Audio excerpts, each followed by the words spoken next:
Hello friends, आज का हमारा चैप्टर है chapter number 5, laws of motion. तो इसका जो पहला टॉपिक है वो है इनर्शिया। इनर्शिया का अगर सिंपल मीनिंग में आपको समझाऊं तो इनर्शिया मतलब कि जो भी ऑब्जेक्ट अपनी स्टेट को चेंज करना नहीं चाह रहा, दैट इज कॉल्ड इनर्शिया। मतलब किसी भी चेंज को वो रेजिस्ट करेगा। So the property of a body to resist any change is called inertia, right. मान लो कि अगर आप उस कार में बैठे हो और कार सडनली चलने लगे तो आप पीछे की तरफ जाओगे। क्यों? क्योंकि आपकी जो अपर बॉडी पार्ट है वो इनर्शिया में रहना चाहती है, रेस्ट पे रहना चाहती है। तो रेस्ट पे रहना चाहती है, इसीलिए कार तो आगे चली गई बट वो बॉडी एज इट इज रह गई। तो इसीलिए हमें ऐसा लग रहा है कि वो पीछे जा रही है बट वो एक्चुअली एज इट इज है। वैसे ही जब कभी भी आप कार से जा रहे हो और कार सडनली ब्रेक लगाए तो आप आगे जाओगे। तो एक्चुअली कार ने पीछे की तरफ फोर्स लगाया है बट आप एज इट इज हो, बट फिर भी आपको ऐसा लग रहा है कि आप आगे की तरफ जा रहे हो। सो दैट इज इनर्शिया। इनर्शिया के वैसे तो बहुत सारे एग्जांपल है, जैसे कि हम लोग कैरम खेल रहे हैं तो कैरम में हम लोग कॉइन्स के ऊपर कॉइन्स रखते हैं, बहुत सारी कॉइन्स होगी एक कॉइन के ऊपर। तो अगर आप कैरम से स्ट्राइकर से उस बॉटम कॉइन को हिट करोगे तो बॉटम कॉइन आगे चली जाएगी बट सारी की सारी कॉइन एज इट इज नीचे बैठ जाएगी। क्यों? इनर्शिया की वजह से। तो इनर्शिया मतलब कि वो कोई भी स्टेट चेंज को रेजिस्ट करेगा। सिमिलरली एक अगला एग्जांपल है, उसमें एक ग्लास लिया हमने, उसके ऊपर एक थिक पेपर रख दिया और उसके ऊपर एक कॉइन रख दिया। अब पेपर को जैसे ही हम लोग हीट करेंगे, सडनली हीट करेंगे, तो वो जो कॉइन है वो ग्लास के अंदर चला जाता है, ना कि वो पेपर के साथ चला जाता है। एक्चुअली उसको पेपर के साथ उसको बिठाया था तो वो पेपर के साथ चला जाना चाहिए था, बट फिर भी वो जो कॉइन है वो ग्लास के अंदर गिरता है। तो ये भी एक इनर्शिया का ही एग्जाम्पल है। फिर आता है Newton's first law. Newton's first law inertia पे बेस्ड है। मतलब कि जब तक किसी बॉडी पे आप फोर्स नहीं लगाओगे तब तक वो बॉडी अगर रेस्ट पे थी तो वो रेस्ट पे ही रहेगी, और अगर वो बॉडी अगर मोशन में थी तो वो मोशन में ही रहेगी, राइट। सो इसके अगर एग्जाम्पल की बात करें तो ऑब्जेक्ट जहाँ पर रेस्ट पे होगा वहाँ पर ही रहेगा जब तक कि मैं उस पर फोर्स लगा के उसका डिस्प्लेसमेंट ना करवाऊँ, राइट। तो फर्स्ट लॉ क्या देता है, मैं ओवरऑल तो वो इनर्शिया ही देता है कि जब तक कि कोई फोर्स ना लगाए तब तक कुछ भी नहीं होगा। तो इनर्शिया भी वैसा है, वो रेजिस्ट करता जाएगा तब तक अपनी स्टेट चेंज को, राइट। उसके बाद आता है मोमेंटम। मोमेंटम मोमेंटम मतलब कि मास और वेलोसिटी का मल्टीप्लिकेशन। अब मोमेंटम को अगर एग्जाम्पल से समझाएं तो मान लो कि एक आपके पास एक साइकिल है, उसके आगे थोड़े पत्थर रख देते हैं, और दूसरी बाजू आपके पास एक ट्रेन है, उसके सामने भी सेम पत्थर रख देंगे।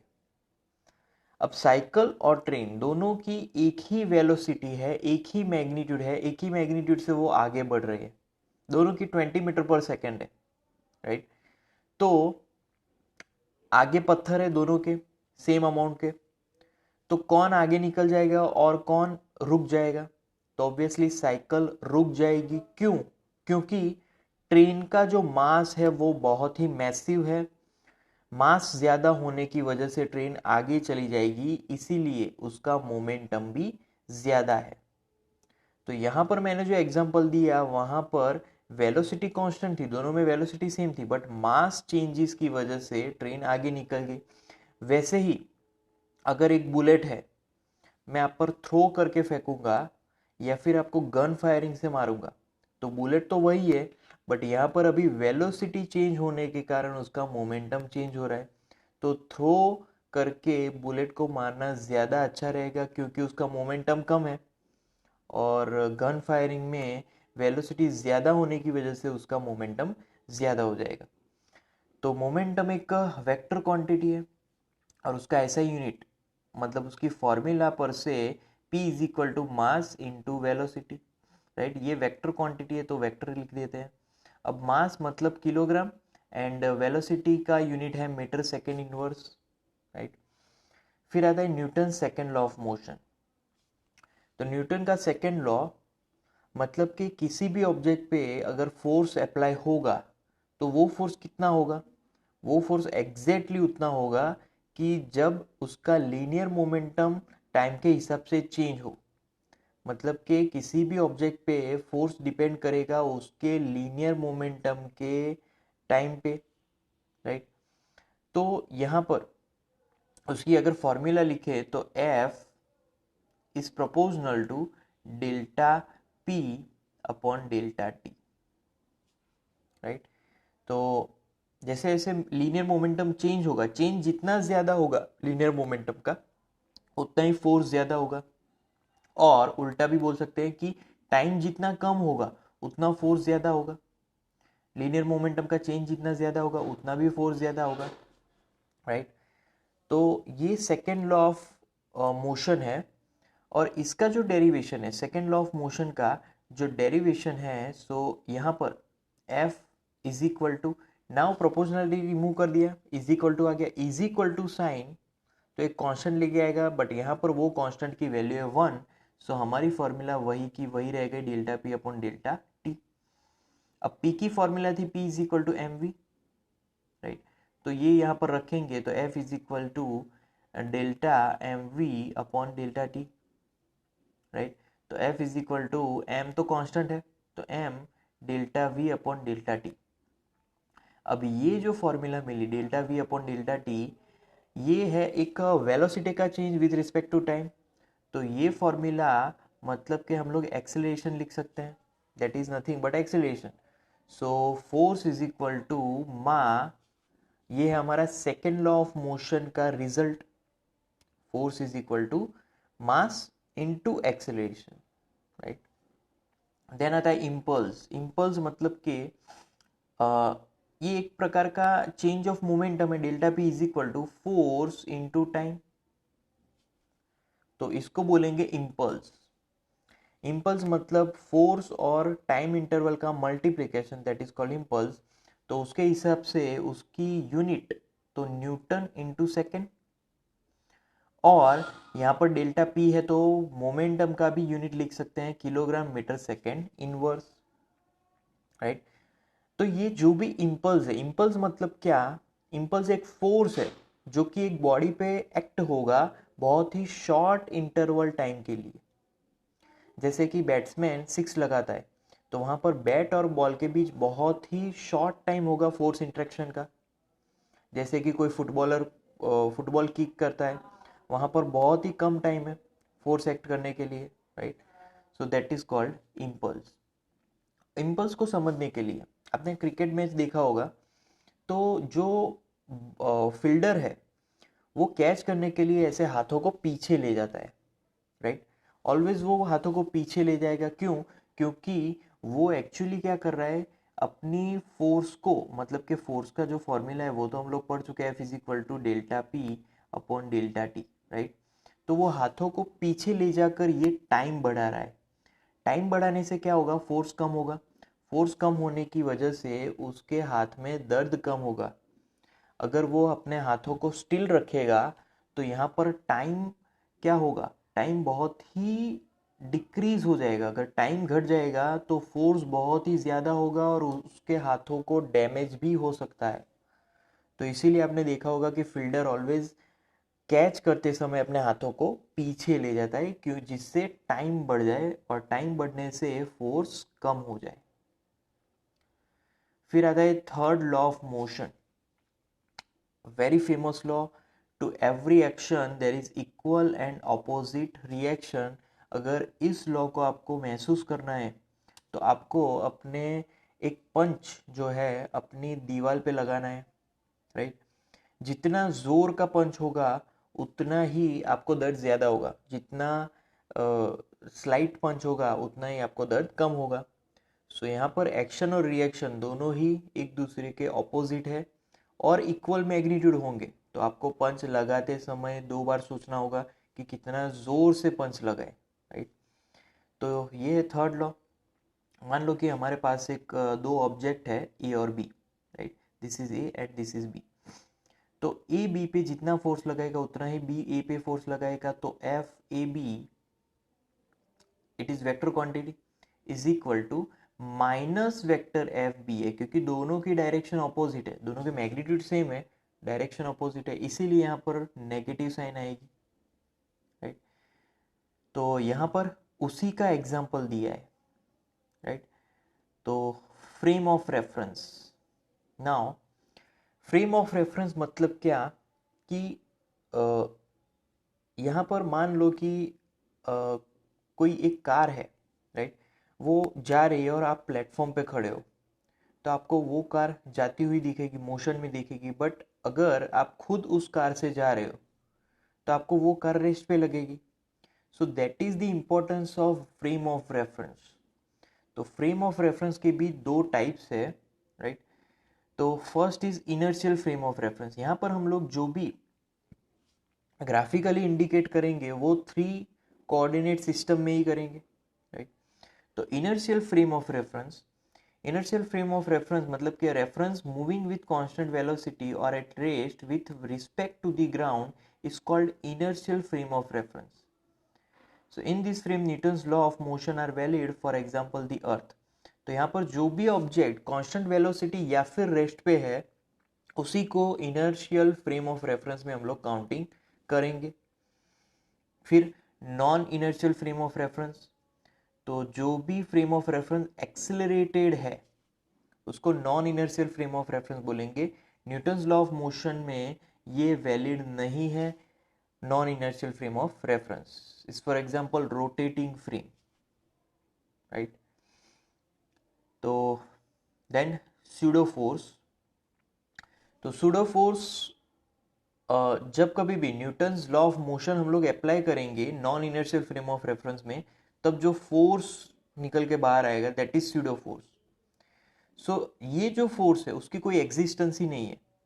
एक फोर्स की वजह से जो दूसरा फोर्स एग्जिस्टेंस में आता है दैट इज स्यूडो फोर्स, तो वो रियल नहीं है, राइट। वो रियल क्यों नहीं है? क्योंकि एक्सिलरेटिंग फ्रेम ऑफ रेफरेंस की वजह से मिलने वाला वर्चुअल फोर्स है, राइट। तो centrifugal force is the pseudo force for a body circular motion. Real force कौन सा है? तो रियल फोर्स है सेंट्रीपिटल फोर्स। सेंट्रीपिटल फोर्स मतलब कि जो भी सेंटर की तरफ जा रहा है, बट सेंटर से दूर जाने वाला फोर्स जो है सेंट्रीफ्यूगल, वो एक स्यूडो है, क्योंकि वो रियल नहीं है, वो एज अ वर्चुअल है, right. Then real forces arise due to interaction between objects. So these forces have specific source, origin outside the body, experience the force, right. These forces are explained on the basis of fundamental interactions. So अब मान लो कि एक elevator में मैंने m block वाला object रखा, m मास वाला ऑब्जेक्ट, राइट।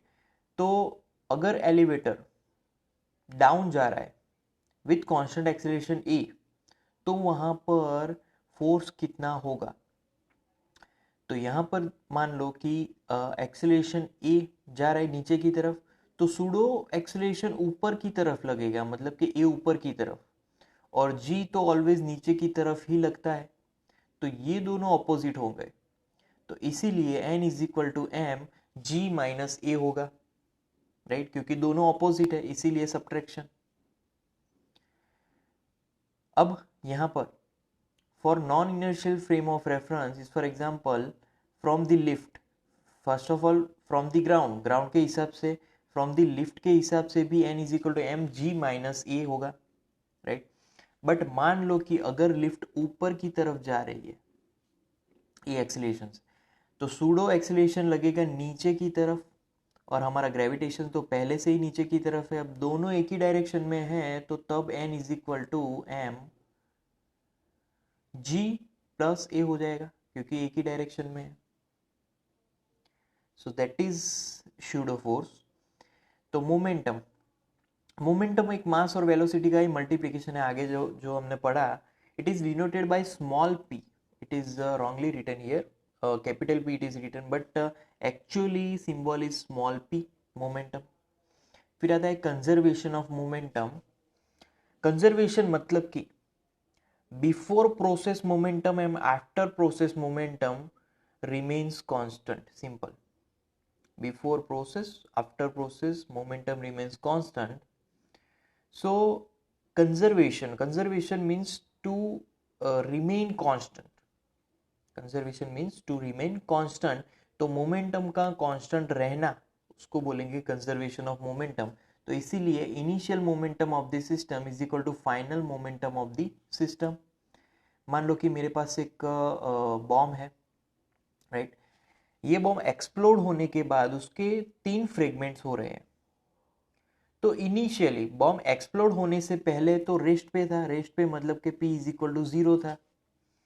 तो फिर वो एक्सप्लोड होने के बाद उसके मोमेंटम्स क्या होंगे. तो एक्सप्लोड होने के बाद मान लो कि एक फ्रेगमेंट गया ऊपर की तरफ P1, उसका मोमेंटम P1 है.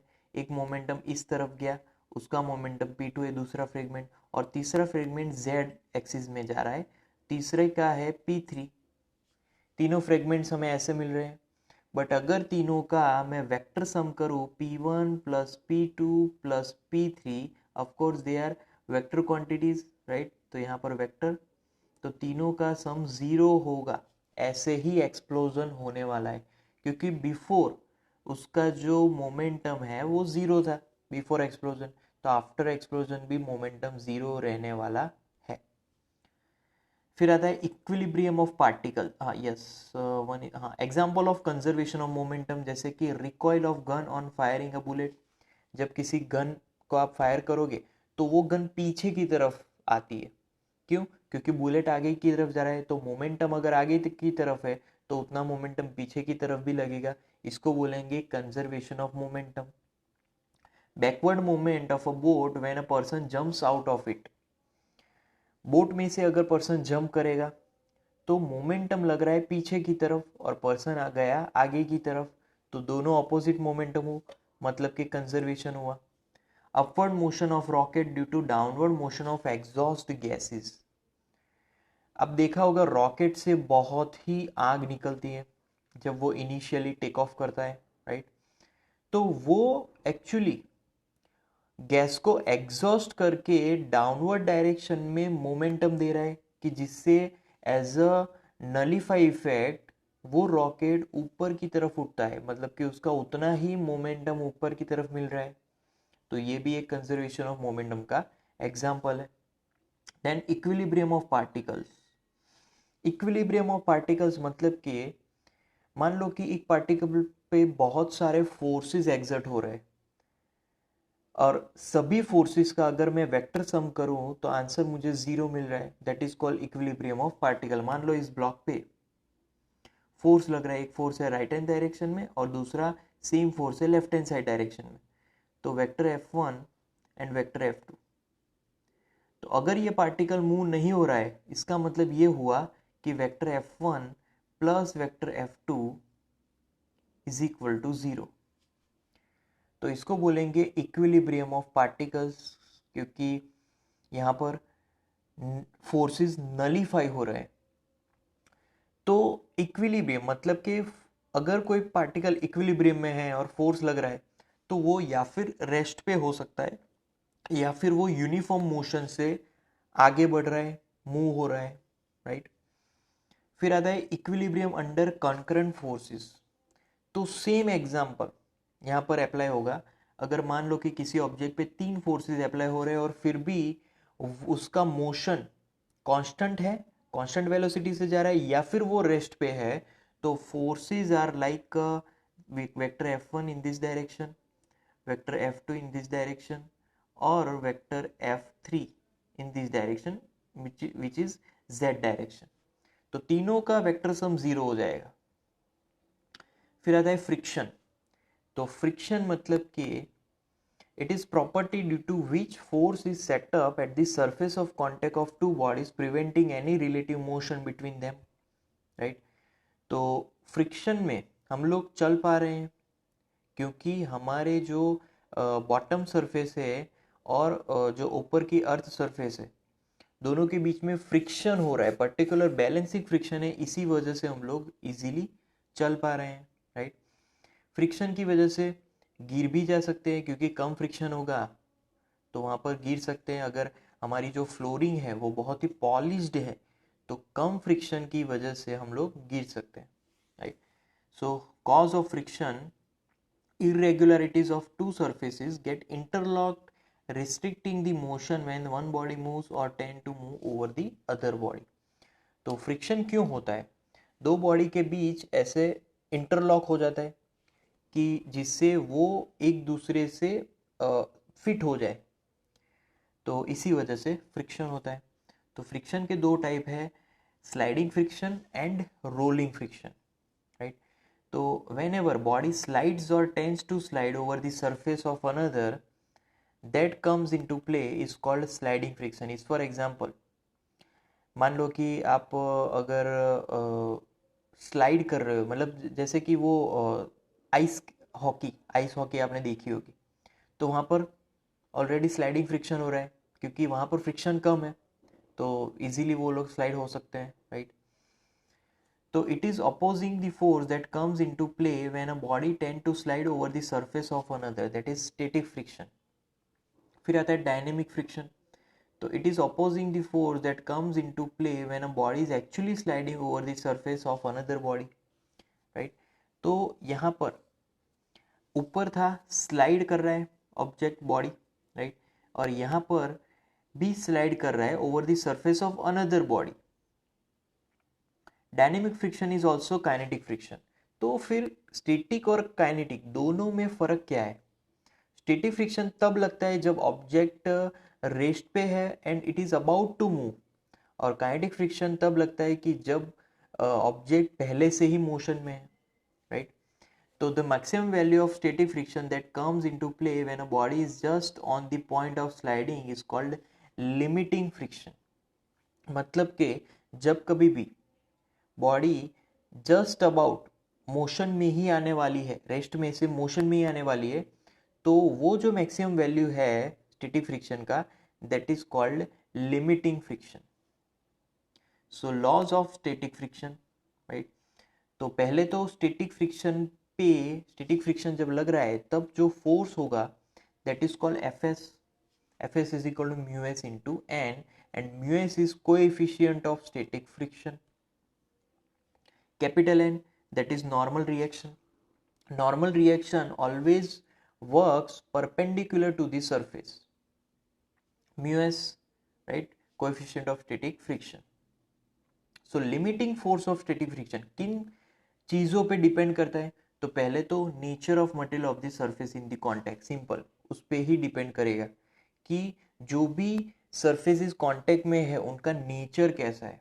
ज़्यादा रफ नेचर होगा तो फ्रिक्शन ज़्यादा होगा, ज़्यादा स्लाइड स्मूथ नेचर होगा तो वहाँ पर फ्रिक्शन कम लगेगा, right. Then laws of kinetic friction. तो काइनेटिक फ्रिक्शन पहले तो उसका symbol F K, it depends on normal reaction, capital N। So Fk is equal to mu Kn। Now mu K coefficient of kinetic friction। अब kinetic friction पहले तो area of contact से independent है, as long as normal reaction between the two surface in contact remains the same, right। तो कब तक वो independent है? जब तक कि जो दो सरफेस है उन दोनों के बीच का जो कांटेक्ट है वो जब तक सेम है, राइट, तब तक वो इंडिपेंडेंट है एरिया ऑफ कांटेक्ट से। The force of kinetic friction depends on nature and material of the surface in contact. तो जैसे स्टैटिक फ्रिक्शन में था वैसे ही काइनेटिक फ्रिक्शन भी, जो भी दो ऑब्जेक्ट कांटेक्ट में है उन दोनों की सरफेस की मटेरियल पे डिपेंडेंट है काइनेटिक फ्रिक्शन भी, right. So the force of kinetic friction is approximately independent to the relative velocity between the surface in contact, right। तो फ्रिक्शनल फोर्स का सिंपल फॉर्मूला होगा F is equal to mu N, N is normal reaction of the body. तो coefficient of friction कैसे work करता है, मतलब कि कौन ज़्यादा है कौन कम है? तो स्टैटिक फ्रिक्शन वाला कोएफिशिएंट सबसे ज़्यादा होगा क्योंकि तब मोशन स्टार्ट नहीं हुई थी। फिर स्लाइडिंग वाला उससे कम होगा और सबसे कम होगा rolling friction, right। So these two frictions are when object is in motion। फिर आता है सर्कुलर मोशन। तो for level road F is equal to mu S N which is greater equal to M V square upon R F is equal to mu S N, right, is equal to M V square upon R, right. तो ये जो formula है अगर इसको फिर से revise mode में लिखे तो ये फॉर्मूला म्यू एस एन फिर greater than equal to M V square upon R F again is equal to, it is mu s n again is equal to, it is mv square upon r. Now what is r here? R is radius of curvature of that road. So maximum speed of the car, that formula is, now that formula is v square is much greater than mu s into r, right, into g. So v square is equal to mu s r g, that is maximum speed of the car. इससे अगर speed बढ़ाएंगे तो वो car गिर सकती है, मुड़ सकती है, right. For a banked curved road car can be parked if the maximum speed of car is, so now वो फॉर्मूला जो है v maximum is equal to R G mu S in the bracket mu S plus tan theta upon 1 minus mu s tan theta, right, bracket complete. So that is the formula of maximum speed here, and here ये जो bracket है उसके raise to 1/2 होगा because ये जो पूरा bracket है वो अंडर रूट में है, राइट। सो ये जो स्पीड है वो मैक्सिमम स्पीड है जब हमारा रोड बैंक्ड कर्व्ड होगा। तो ये पूरी फॉर्मूला बैंक्ड कर्व्ड रोड के लिए है, राइट। तो यहाँ पर पूरा ब्रैकेट ले लेना है और फिर 1/2, तो whole bracket raise to 1/2, right. और we can also write here also square v square maximum is equal to bracket R G mu S plus tan theta upon 1 minus mu S tan theta, right. सो अगर मान लो कि banked curved road है और किसी object की speed इससे ज़्यादा हो गई तो वो अगेन गिर सकता है, पलट सकती है, राइट।